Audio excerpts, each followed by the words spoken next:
Captain Laura Bennett stood on the bridge of the UES Discovery, her eyes fixed on the main view screen. The stars looked the same as they always did from Earth orbit, but the sensors told a different story. Something was coming. "How fast is it moving, Officer Garcia?" she asked. "It's approaching at speeds we've never recorded before, Captain.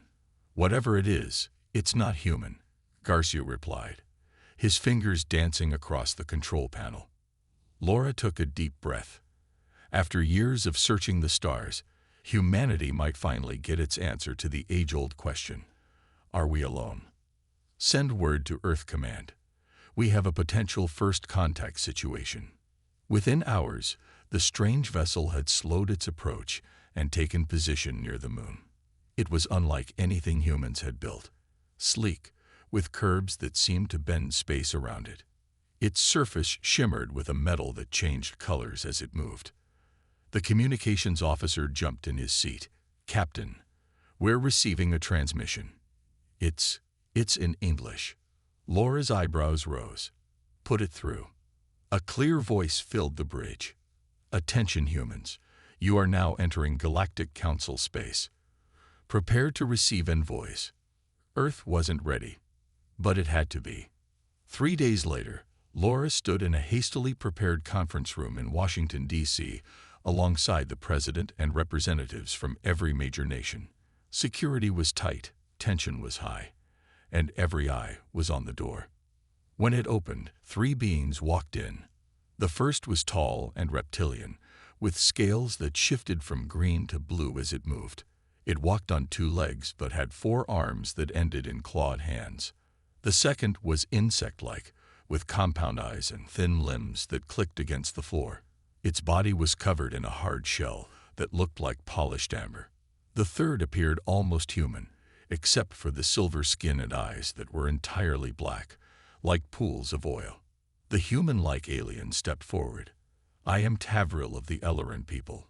My companions are Xelf of the Saurians and Zizek of the Vespid. We represent the Galactic Council, which has governed the civilized stars for 50,000 years."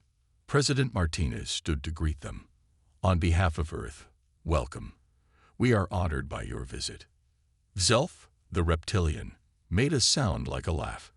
"Honor has nothing to do with it. Your species has developed faster than light travel. This automatically places you under council jurisdiction." The room grew quiet. Zizek's voice was a series of clicks that somehow formed words. "Do not be alarmed. This is standard procedure. All spacefaring races must apply for membership in the council." Laura noticed how the aliens looked around the room, not with curiosity, but with something like assessment. They reminded her of property developers eyeing new land. "What does membership entail?" asked the Chinese representative. "Protection, access to trade routes, scientific exchange," said Tavril smoothly. "But there are, of course, responsibilities as well." "We expected as much," said President Martinez. "Perhaps we could discuss these details over the coming days." Tavril nodded. "We will provide you with the standard application terms. You have 1 month to consider them." He turned to Xelf. "Should we tell them now about the tribute requirement?" Xelf waved a clawed hand. "Let them read the documents first. They always react better when they have time to process." Laura felt a chill run down her spine. The way he said process made it sound like they had seen many reactions before. Earth wasn't the first. As the meeting wrapped up, Laura caught Tavril looking at her. "You command the vessel that detected our approach," he said. It wasn't a question. "Yes, the UES Discovery." "Discovery." He smiled, showing teeth that were too white, too perfect. "How fitting. You have discovered that you are not alone. But you have also discovered that the galaxy has rules, Captain Bennett. Rules that were established long before your kind climbed down from the trees." Laura kept her face neutral, but inside, alarms were ringing. This wasn't first contact. This was first assessment. And she had a feeling Earth was about to be given a test it might not be prepared to pass. 2 weeks had passed since the arrival of the council representatives. The world had changed overnight. News channels showed nothing but the aliens, Religious leaders debated what it meant for humanity's place in the universe, and in a secure building in Geneva, the newly formed Earth Diplomatic Corps prepared for the most important meeting in human history. Frank Miller adjusted his tie and looked at his reflection in the window. At 62, he had spent his life in diplomacy, but nothing had prepared him for negotiating with aliens. "The documents they gave us are worrying," said Lisa Carter, his aide. She was young, smart, and had a gift for seeing what others missed. "They use a lot of friendly words, but the meaning underneath isn't friendly at all." Frank nodded. "I noticed that too. Let's see what they really want." The meeting room was large, with a circular table. The human delegation sat on one side, the council representatives on the other. The space between them felt much larger than the few feet it actually was. Tavril spoke first. "Have you reviewed our membership terms?" President Martinez nodded. "We have. There are points we'd like to discuss." Self made that strange laughing sound again. "There is little to discuss. These are standard terms for a Level 2 civilization." "Level 2?" asked Frank. "You have faster than light travel, but have not yet established colonies beyond your solar system," explained Zizek. "This puts you at Level 2. Most species remain at this level for centuries." "And the tribute requirement?" asked Lisa, looking directly at Tavril. 30% of all Earth's resources seems quite high." The room grew quiet. The human leaders looked at each other. This was the first time the exact figure had been mentioned out loud. 30% is actually quite generous," said Tavril, smiling. "Most Level 2 civilizations pay 50%. We have made an exception because we see potential in humanity." "Potential for what?" asked Frank. "For growth. For contribution to the greater galactic community," Tavril replied. "In return, you receive protection, access to trade routes, and technological guidance." "And if we decline?" President Martinez asked. Zelf leaned forward. "That would be unwise. Isolation protocols would be implemented. No contact with other worlds. No assistance if you encounter problems." The threat was clear. "We need time to consider," said Frank. "You have had 2 weeks," said Zizek. 2 weeks to process the existence of alien life and a galactic government." Frank countered. "We need time to properly consider these terms." Tavril looked at his companions, then nodded. "You have 14 more days. Then we require your answer." After the aliens left, Lisa pulled Frank aside. "I need to show you something." In a secure room, she brought up files on her computer. "I've been analyzing the data they shared about the Council. There's something strange. Earth is classified as Resource World 3721 in their database." "Resource World?" Frank frowned. "Yes, not potential member world or emerging civilization. Just a resource world with a number." Frank's face darkened. "They don't see us as equals." "I don't think they ever will," Lisa said. "The tributes aren't temporary. Other worlds have been paying for centuries. Some have been exploited until their ecosystems collapsed." "How did you access this information?" "They gave us their database as a gesture of good faith. They didn't expect anyone to dig this deep or translate their internal classification systems." Frank stood up. "We need to tell the president. This isn't membership. It's colonization." Later that day, world leaders gathered in an emergency session. The mood was grim. 30% of our resources would cripple our economy," said the German chancellor. "And once they start taking, they won't stop," added the Indian prime minister. President Martinez looked around the room. "Then what do we do? If we refuse, they may attack." "Maybe," said Lisa, who had been invited to share her findings. "Or maybe they're not as powerful as they want us to believe." "What do you mean?" asked Frank. "I think we need to learn more about our visitors," Lisa replied, "before we decide whether to give them what they demand." Outside the window, the council ship hung in the sky, a constant reminder of the choice humanity faced: 14 days to decide the fate of their world. The United Nations Hall in New York was filled to capacity. World leaders sat in the front rows. Military officers lined the walls. News cameras broadcast to every corner of the globe. This was the most watched event in human history. Captain Laura Bennett stood near the main doors, waiting. She wore her formal naval uniform, pressed and perfect. In her pocket was a single piece of paper with one word written on it. Just one word to answer the demands of an interstellar power. "Are you ready, Captain?" President Martinez asked quietly. Laura nodded. "Yes, Madam President." "Remember, no matter what they say or do, stick to the plan. Just read our answer and nothing more." The great doors opened. The 3 council representatives entered the hall. Zelf led the way, his reptilian eyes scanning the room. Zizek followed, mandibles clicking nervously. Tavril came last, his silver skin reflecting the bright lights. They took their places at the front of the room. Silence fell. Zelf spoke first, his voice loud and clear. "The time for discussion is over. The Council requires your answer. Will Earth pay the required tribute and join the galactic community as a protected world?"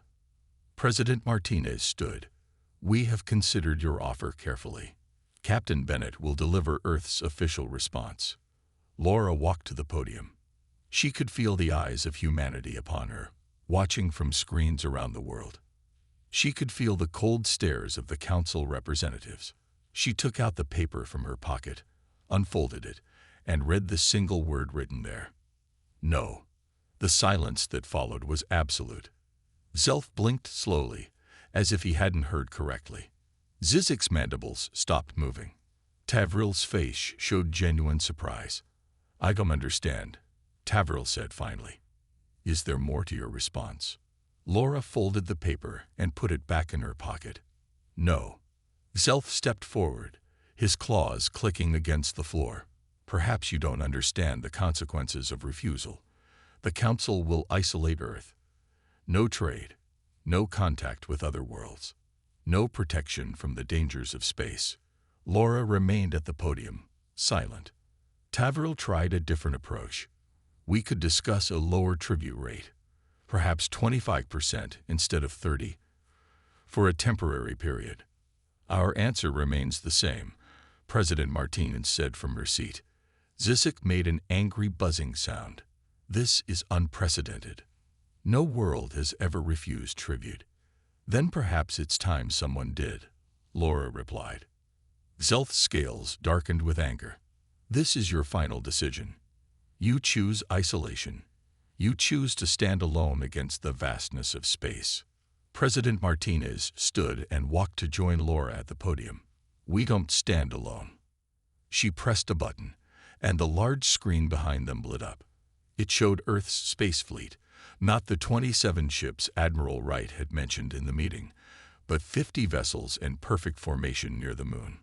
"While we've been talking," the president said, "Earth has been preparing. We know the truth about the Council. We know you control only a small part of the galaxy. We know your power is built on threats and lies." Tavril's face lost its composure. "How did you?" "Your technology isn't as secure as you thought," Laura said. "And your story isn't as convincing as you hoped." Zelf stepped back, looking at the screen with new eyes. "This changes nothing. The Council will not tolerate defiance." "Then the Council has a choice to make," said President Martinez. "Leave our system in peace, or face the consequences of starting a war you might not win." The 3 representatives huddled together, speaking in their own languages, too low for anyone to hear. Finally, Tavril stepped forward. "This is not the end of the matter. We will return to our ships and report your response to the Council leadership. They will decide what happens next." Without another word, the 3 turned and left the hall. As the doors closed behind them, the room erupted in noise, some cheering, some fearful murmuring. Admiral Wright approached Laura and the president. "They're returning to their ships. Our fleet is tracking them." "And now?" Laura asked. "Now we wait," said the president, "and prepare for their next move." Outside, the Council ship lifted off from Earth, accelerating toward Jupiter, where the other two vessels waited. Humanity had given its answer. What came next would determine the future of Earth, and perhaps the galaxy itself. 6 months had passed since the day humanity said no. The world had changed in ways no one could have imagined. Admiral Laura Bennett, recently promoted from captain, stood on the observation deck of the UES Discovery. The ship had been upgraded with technology reverse-engineered from the Council vessels. 2 of those vessels now belonged to Earth's fleet, handed over as part of the surrender agreement. The third had been allowed to return to Council space with a message. "It's time," said Lisa Carter, now Earth's chief ambassador to the stars. Laura nodded and followed Lisa to the conference room. Around the table sat representatives from 12 different worlds. Some looked almost human. Others were as different from humans as it was possible to be. All had one thing in common. They had been paying tribute to the Council for generations. "The Alliance Charter is ready for signing," Lisa announced. "Each of your worlds has reviewed the terms." A being with blue skin and 4 arms spoke first. "The Navar people thank Earth for showing us it was possible to say no. For 200 years, we gave the Council our minerals and metals. The Pilori lost 3 generations of art and culture to tribute demands," said another representative, a feathered being with a musical voice. "We had forgotten what it meant to be free." One by one, each representative shared similar stories.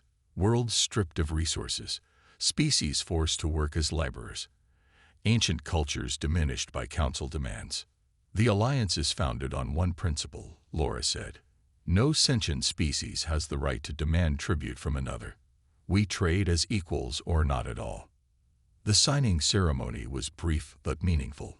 12 worlds, plus Earth, forming the first truly equal interstellar alliance in this part of the galaxy. As the representatives filed out, Laura received an urgent message. "Ambassador Carter, we're detecting multiple ships entering the system."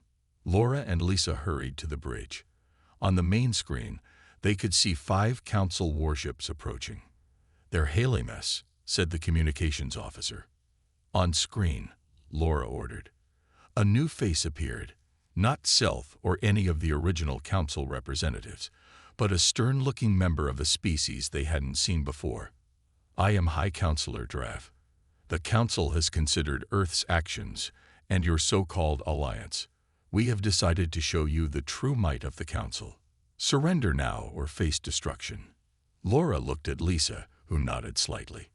"High Counselor," Laura said calmly, "I suggest you check your long-range sensors." Drav frowned, then looked off-screen. His expression changed from confidence to shock. Beyond the view of the communication channel, 20 ships from the new alliance had taken position behind the Council vessels. Earth's fleet of 60 ships approached from the other direction. The Council warships were surrounded.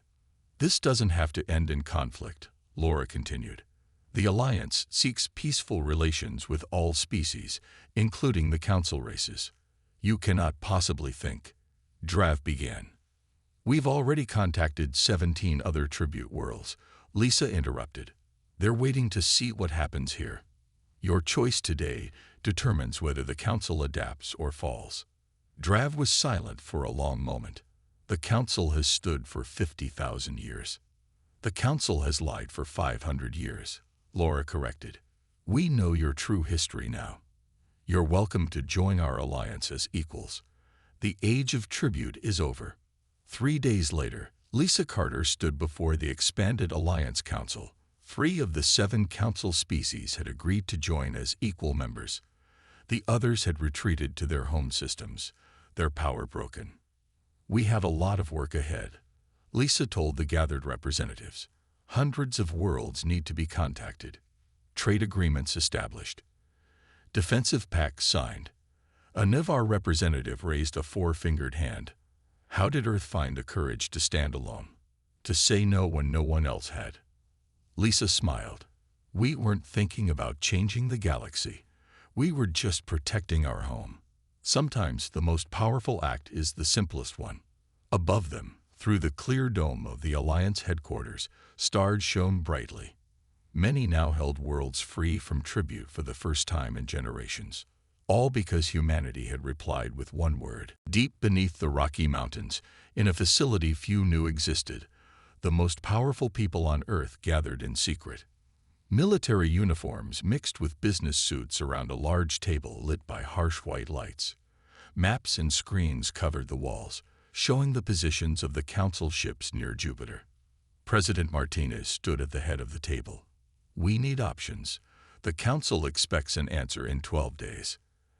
Admiral Paul Wright, a tall man with gray hair and a face weathered by years at sea, stepped forward.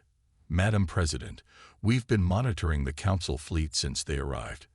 They have only 3 warships in our solar system. Only 3. Frank Miller looked surprised. "Is that enough to enforce their demands?"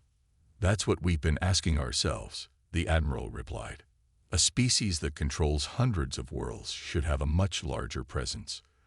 Lisa Carter raised her hand. "May I introduce Dr. Samantha Jones? She's been studying the Council's communications." A woman with curly red hair walked to the front of the room. "I've analyzed every word, every phrase the Council representatives have used. There's something odd about how they talk about their power." "What do you mean?" asked the President. "They never give specific details about their military capabilities. They hint at great power but use vague terms. When pressed, they change the subject." Dr. Jones pulled up a video of their earlier meetings. "Watch Tavriel here when asked about Council enforcement measures." On screen, Tavriel's face showed a brief flash of something. Concern. Hesitation. "He's bluffing," said Kevin Howard, a military analyst known for his ability to read people. "They're not as strong as they want us to believe." "And there's more," said Lisa, standing to join Dr. Jones. "I've continued analyzing their database. The Council has been watching Earth for centuries. But look at their earliest reports." She showed images from the Council records. They contained pictures of early humans, along with notes in the alien language. They classified humans as primitive primates with limited tool use and no significant resource value, Lisa explained. "They checked back every few hundred years, but they didn't expect us to develop so quickly. Our rapid advancement from the industrial age to space travel caught them completely off guard." The room was silent as everyone processed this information. "So what are you suggesting?" asked Frank. "That we can fight them." "I'm suggesting they might be bluffing," Lisa replied. "They arrived with just 3 ships because they expected an easy intimidation. They didn't come prepared for resistance." President Martinez looked at Admiral Wright. "If it came to a fight, what are our chances?" The Admiral straightened. "We've been building our space fleet for years. We have 27 combat-ready vessels and 6 more nearly complete. If we're talking about just these 3 Council ships, I like our odds." "But what if there are more?" Frank asked. "What if they call for reinforcements?" "That's the risk," said Kevin. "But consider this. If they really had overwhelming force, why bother with this tribute negotiation at all? Why not just take what they want?" President Martinez walked slowly around the table, looking at each person's face. "I need a plan, not just a military one. We need to appear cooperative while we prepare our response." "Operation Defiance," Admiral Wright said. "We mobilize our forces quietly. We continue diplomatic talks to buy time. And we learn everything we can about our visitors." "And if they detect our preparations?" Frank asked. "We tell them we're conducting routine exercises," said the Admiral. "Nothing unusual about a species testing its defenses after learning they're not alone in the universe." President Martinez nodded. "Make it happen. And someone find out if there are other worlds in our situation. If the Council is bullying other species, maybe we're not the only ones thinking of saying no." As the meeting ended, Lisa noticed Selth's ship passing overhead on one of the tracking screens. It was so close, yet had no idea what was happening beneath the mountain. The Council thought they were dealing with frightened primitives. They would soon learn how wrong they were. 12 days, Lisa said quietly. 12 days to prepare our answer. Admiral Paul Wright stood on the bridge of the orbital station Armstrong, watching the main screen with steady eyes. Around him, officers monitored their stations, voices low and professional. No one showed fear, though everyone felt it. "Council ships are moving," reported a young officer. "All 3 vessels on course toward Earth." The admiral nodded. This was expected. "Alert all fleet captains. Move to defensive positions." On screens throughout the station, the human fleet responded. 50 ships spreading into a protective formation between Earth and the approaching Council vessels. In a secure room below the main bridge, Jack Winters and Maria Ortiz worked frantically at their computers. They had spent days creating a special program based on the Council data. "Is it ready?" Jack asked, not looking up from his screen. Maria typed a final command. "Ready, but we don't know if it will work. Their systems might have protections we don't know about." "It's worth trying," Jack said. "If we can disrupt their communications and targeting systems, even for a few minutes, it gives us an advantage." On the Council command ship, Self paced the bridge, tail swishing angrily behind him. "Humans are more troublesome than expected. They should have been frightened by our presence alone." Tavril looked at the displays showing Earth's fleet. They were supposed to be primitive. Their technology should be generations behind ours. Yet their fleet is substantial, Zizek observed. And they knew to question our claims of power. Self stopped pacing. "It doesn't matter. 3 Council warships are enough to crush their pathetic resistance. Once we destroy a few of their ships, they will beg for mercy." "The Council has not authorized direct military action," Tavril reminded him. "The Council is not here," Self replied. "We must show these humans the cost of defiance." He turned to his weapons officer. "Target one of their satellites. A warning shot to demonstrate our power." Back on Station Armstrong, Admiral Wright watched as a beam of energy shot from the Lid Council ship, destroying an unmanned weather satellite. "They're trying to scare us," he said calmly. "Hold positions." The communications officer turned. "Sir, we're receiving a transmission from the Council ship."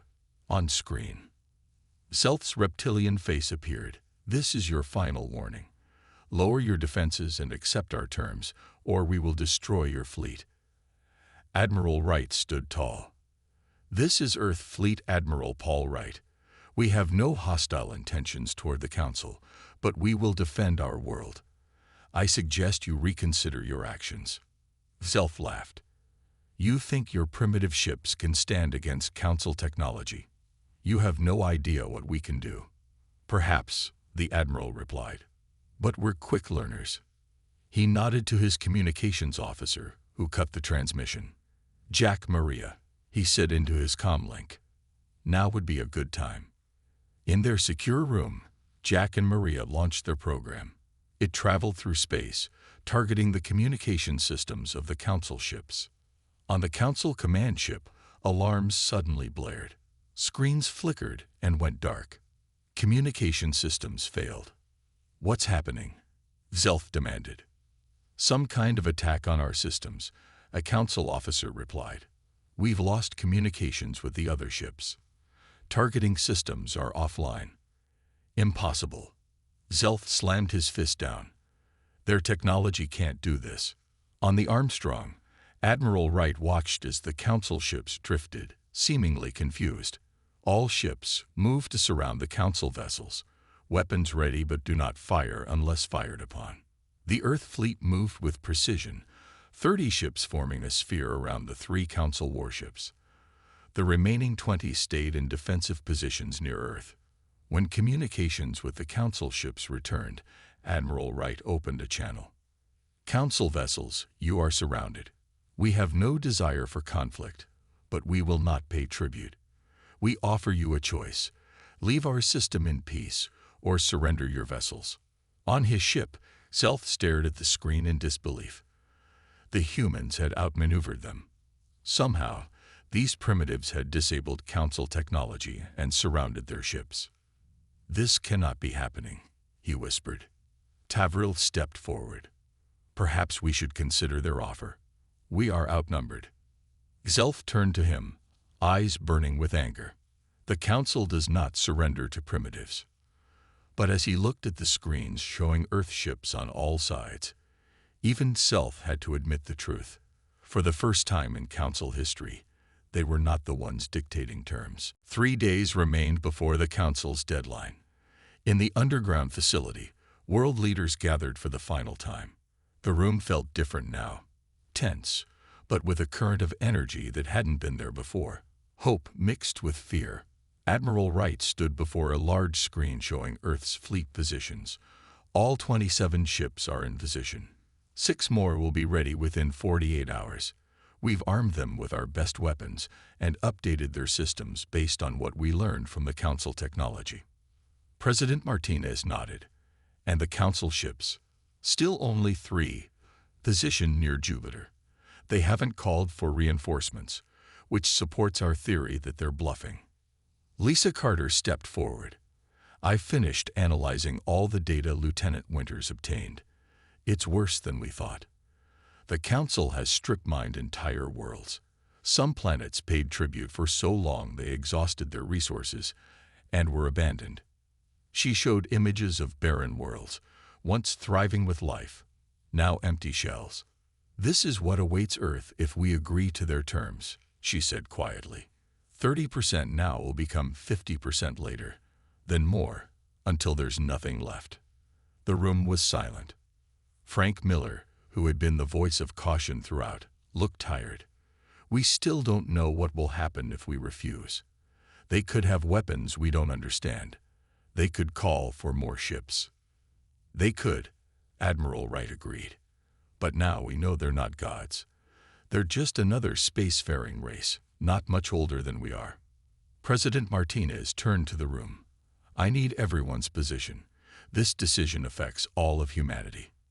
The Chinese president spoke first. China votes to refuse the tribute. We did not survive thousands of years of history to become slaves to alien bullies. The European Union stands with China, said the EU representative. We vote to refuse. One by one, every nation gave the same answer. Some were afraid, some were angry, but all agreed. Earth would not pay tribute. President Martinez nodded. Then it's decided. But how do we tell them? We need to be careful about our approach. I have a suggestion, Lisa said. Their power comes from fear and the appearance of control. They expect long negotiations, begging for better terms, shows of submission. What are you suggesting? Frank asked. That we surprise them.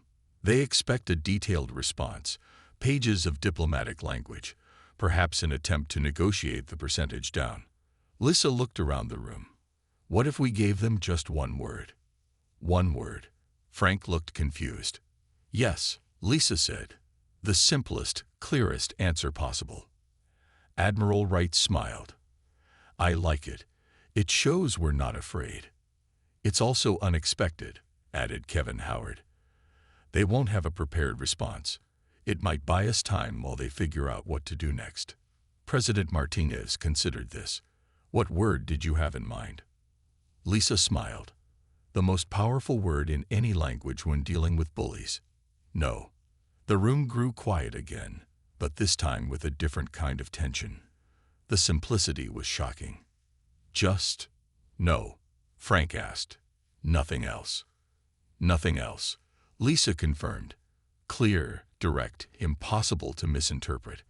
President Martinez walked to the window, looking up at the stars. Who delivers this message? It needs to be someone who won't flinch, who won't back down if they threaten us. Captain Laura Bennett, Admiral Wright suggested. She made first contact. She should deliver our answer. President Martinez turned back to the room. Get her here and prepare the fleet. The moment we deliver our answer, the Council may attack. And if they do, asked the Russian president, then humanity fights its first interstellar war, Admiral Wright said grimly. As the meeting ended, Lisa found herself standing next to Jack Winters. Do you think we're doing the right thing? She asked quietly. Jack looked at the images of the dead worlds still displayed on the screen. I think we're doing the only thing we can do. Sometimes, The only way to deal with a bully is to stand up and say no. 3 days. 3 days until humanity gave its answer to the stars. Captain Laura Bennett stood on the bridge of the UES Discovery, her eyes fixed on the main view screen. The stars looked the same as they always did from Earth orbit, but the sensors told a different story.